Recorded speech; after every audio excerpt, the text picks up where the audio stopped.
स्वामी भगवान श्री कृष्ण ने पंचजय नामक शंख बजाए। धनंजय अर्जुन ने देवदत्त नामक शंख बजाए और भयानक कर्म करने वाले भीम ने पौंड्र नामक महाशंख बजाए। सबके अंतर्यामी अर्थात सबके भीतर की बात जानने वाले साक्षात भगवान श्री कृष्ण ने पांडवों के पक्ष में खड़े होकर पंचजन नामक शंख बजाए। भगवान ने पंचजन नामक शंख रूपधारी दैत्य को मारकर उसको शंख रूप से ग्रहण किया था, इसलिए इस शंख का नाम पंचजन हो गया। देवदत्त धनंजय राजसूर यज्ञ के समय अर्जुन ने बहुत से राजाओं को जीतकर बहुत धन इकट्ठा किया था, इस कारण अर्जुन का धनंजय नाम पड़ा। दैत्यों के साथ युद्ध करते समय इंद्र भगवान ने अर्जुन को देवदत्त नामक शंख दिया था। इस शंख की ध्वनि बड़े जोर से होती थी, जिससे शत्रु की सेना घबरा जाती थी। इस शंख को अर्जुन ने बजाया।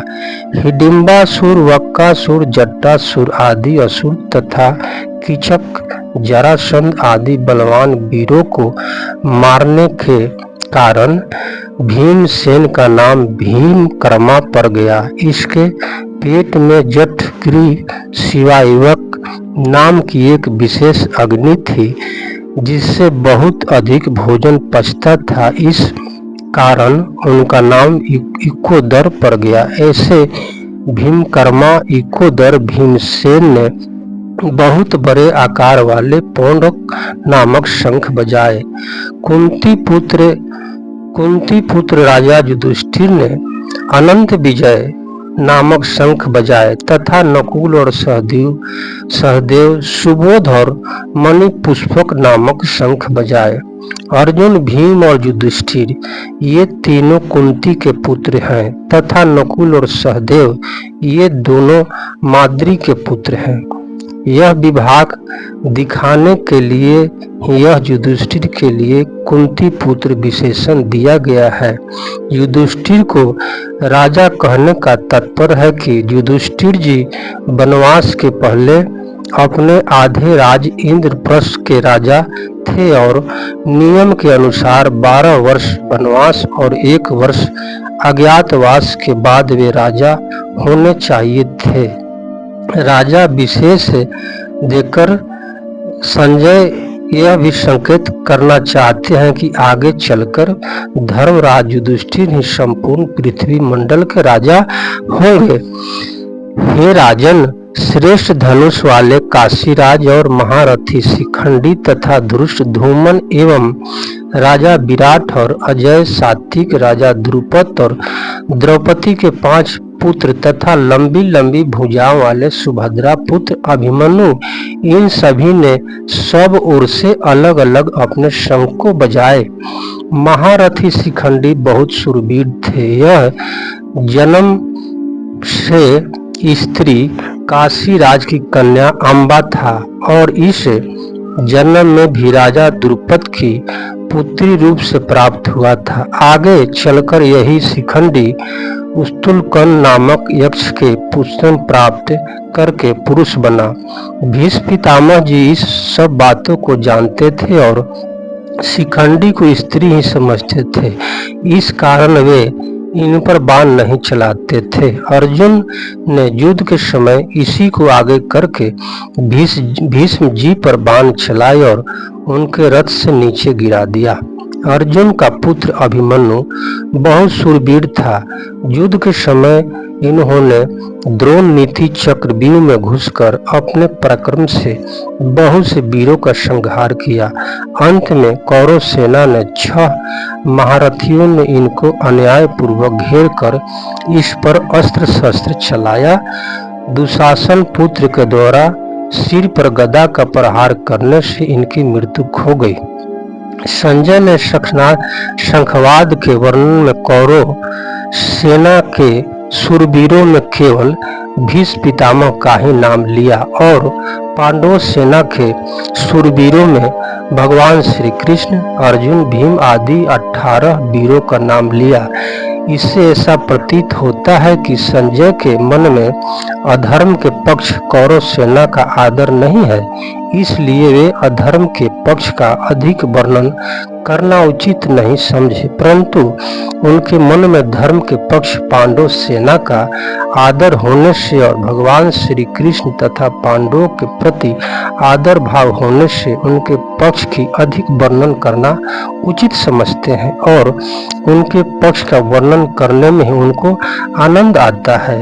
और पांडव सेना के शंख के उस भयानक शब्द से आकाश और पृथ्वी को भी गूंजते हुए अन्यायपूर्वक राज हड़पने वाला दुर्योधन आदि के हृदय विदीर्ण कर दिया। पांडव सेना की वह शंख ध्वनि इतनी विशाल, गहरी, ऊंची और भयानक हुई कि उस ध्वनि से पृथ्वी और आकाश के बीचों का भाग गूंज उठा। उस शब्द से अन्यायपूर्वक राज्य को हड़पने वाले और उनकी सहायता के लिए उनके पक्ष में खड़े हुए राजाओं के हृदय विदीर्ण हो गए, दुखी हो गए। तात्पर्य यह है कि हृदय को किसी अस्त्र शस्त्र से विदीर्ण करने से जैसी पीड़ा होती है, वैसे ही पीड़ा उनके हृदय में शंख ध्वनि से हो गई। उस शंख ध्वनि ने कौरव सेना के हृदय में युद्ध का जो उत्साह था, बल था, उसको कमजोर बना दिया, जिससे उनके हृदय में पांडव सेना का भय उत्पन्न हो गया। संजय ये बातें धृतराष्ट्र को सुना रहे हैं। धृतराष्ट्र के सामने ही संजय का धृतराष्ट्र के पुत्रों अथवा संबंधियों के हृदय विदीर्ण कर दिया, ऐसा कहना अभ्यासपूर्ण संगत युक्त नहीं मालूम देता है। इसलिए संजय को धृतराष्ट्र न कहकर अपने उनके पुत्र तथा संबंधी के ऐसा कहना चाहिए था, क्योंकि ऐसा कहना ही सभ्यता है। इस दृष्टि से यहाँ धृतराष्ट्र पद का अर्थ है जिन्होंने अन्यायपूर्वक राज्य को धारण किया है, ऐसा लेना ही युक्त संगत तथा सभ्यता पूर्ण मालूम देता है। अन्याय का पक्ष लेने से ही उनके हृदय विदीर्ण, दुखी हो गए। इस दृष्टि से भी यह अर्थ लेना ही संगत मालूम देता है। यहाँ शंका होती है कि कौरव की 11 अक्षौणी सेना के शंख आदि बाजे बजे तो उनके शब्द का पांडव सेना पर कुछ भी असर नहीं हुआ, पर पांडवों की 7 अक्षौणी सेना के शंख बाजे तो उनके शब्द से कौरव सेना के हृदय विदीर्ण, दुखी क्यों हो गए? इसका समाधान यह है कि जिनके हृदय में अधर्म, पाप, अन्याय नहीं है, अर्थात जो धर्म पूर्वक अपने कर्तव्य का पालन करते हैं, उनका हृदय मजबूत होता है, उनके हृदय में भय नहीं होता, न्याय का पक्ष होने से उनमें उत्साह होता है, शूरवीरता होती है। पांडवों ने वनवास के पहले भी न्याय और धर्म पूर्वक राज किया था और वनवास के बाद भी नियम के अनुसार कौरव से न्याय पूर्वक राज मांगा था। अतः उनके हृदय में भय नहीं था, प्रस्तुत उत्साह था, शूरवीरता थी। तात्पर्य है कि पांडवों का पक्ष धर्म का था। इस कारण कौरव की 11 अक्षौणी सेना के बाजों के शब्द का पांडव सेना पर कोई असर नहीं हुआ, परंतु जो अधर्म, पाप, अन्याय आदि करते हैं, उनके हृदय स्वाभाविक ही कमजोर हो जाते हैं। उनके हृदय में निर्भयता, निसंगता नहीं रहती। उनका दुख, उनका खुद का किया पाप, अन्यास ही उनके हृदय को निर्बल बना देती है। अधर्म अधर्मियों को खा जाता है। दुर्योधन आदि ने पांडवों को अन्याय पूर्वक मारने का बहुत प्रयास किया।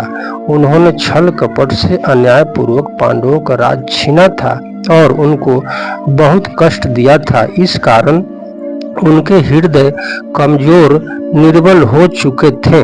तात्पर्य है कि कौरवों का पक्ष अधर्म का था, इसलिए पांडवों की 7 अछौनी सेना की शंख ध्वनि से उनके हृदय विदीन दुखी हो गए। उनमें बड़े पीड़ा होने लगी। इस प्रसंग से साधक को सावधान हो जाना चाहिए कि उनके द्वारा अपने शरीर, वाणी, मन से कभी भी कोई अन्याय और अधर्म का आचरण न हो। अन्याय और अधार्मिक आचरण से मनुष्य का हृदय कमजोर, निर्बल हो जाता है। उनके हृदय में भय पैदा हो जाता है। उदाहरण, लंकापति रावण से त्रिलोकी डरती थी। वही रावण जब सीता को हरण करने जा रहा था तब भयभीत होकर इधर उधर देखता है।